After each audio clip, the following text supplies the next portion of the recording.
ভালো কিছু করতে গেলে, ভালো কিছু খাইতে গেলে অবশ্যই পরিশ্রম করতে হয়। পরিশ্রম ছাড়া সফলতা অর্জন হয় না। তাই হ্যালো গাইজ, আসসালামু আলাইকুম। আজকে আপনাদের সাথে শেয়ার করব খাসির মাথার রেসিপি। দেখেন, আমি পরিমাণ মতো সব কেটে ধুয়ে পরিষ্কার করে নিয়েছি এবং আমার মাথাটাও আমি পরিষ্কার করে নিয়েছি।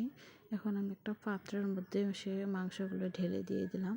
এখন আমার কেটে রাখা পেঁয়াজ মরিচগুলো আমি এখন দিয়ে দেবো। তাই আদা রসুন ব্লেন্ড করা দিয়ে দিলাম এবং পেঁয়াজ কুচিগুলো দিয়ে দিলাম, মরিচ কুচিগুলি দিয়ে দিলাম এবং ব্লেন্ড করা গরম মশলা নিয়েছি, তা দিয়ে দিলাম। আস্ত কিছু গরম মশলা এবং দারচিনি দিয়ে দিলাম এবং পরিমাণ মতো হলুদের গুঁড়া, লবণ, মরিচের গুঁড়া, জিরার গুঁড়া এবং তেল অ্যাড করে দিয়ে দিলাম। সব আমার পরিমাণ, এই মাংসটা রান্না করতে হলে পরিমাণ হচ্ছে অধিক দিতে হয়। কেন জানেন? এই মাংসটা অনেক কিছু প্রয়োজন হয়, অনেক মশলাও লাগে, আর না হলে টেস্ট লাগে না। এই মাংসটা খাইতেও যেমন টেস্টি, কিন্তু রান্না করতেও অনেক আছে। তাই ভালোভাবে ম্যারিনেট করে মেখে চেখে নিয়ে নিলাম। এখন আমি একটা চুলায় বসে দেব। আমার মাখা চাকানো শেষ, তাই আমি হাত ধোয়া অল্প করে পানি অ্যাড করে দিয়ে আমি চুলায় বসে দিয়ে দিলাম। এখন আমি চুলায় বসে দেওয়ার পর আমি 10 মিনিট পর ঢাকনাটা তুলে নিলাম। তুলে নেওয়ার পর আমি আবার নেড়ে ছেড়ে নিয়ে নেব।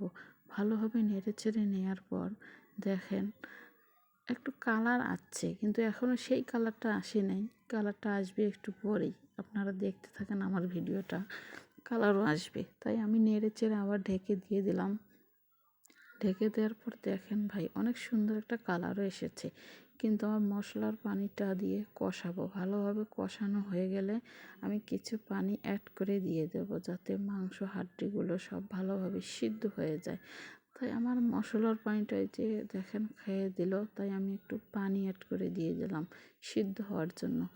ভালোভাবে হাড়গুলো সিদ্ধ হইতে হবে, না হলে আবার ফের খাইতে মজা লাগবে না।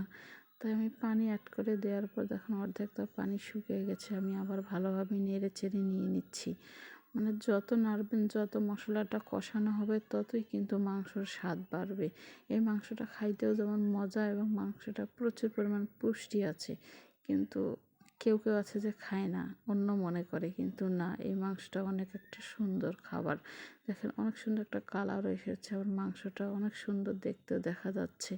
দেখেন আমার মাংসটা কিন্তু অলরেডি সিদ্ধ হয়ে গেছে। আমি এখন একটু ঝোলের পানি অ্যাড করে দিয়ে দেবো। দেখেন ঝোলের পানি অ্যাড করে দেওয়ার পর আমি মাংসটার যে এত সুন্দর একটা ফ্লেভার বের হয়েছে, যে আমি মনে হয় এখনই খেয়ে ফেলি। অনেক সুন্দর একটা ফ্লেভার বের হয়েছে। তাই আমি হওয়ার আগ দিয়ে হালকা করে একটু জিরার গুঁড়া দিয়ে নামাবো। দেখেন অনেক সুন্দর সুস্বাদু একটা খাবার। পারলে আপনারাও ট্রাই করতে পারেন এই খাবারগুলো।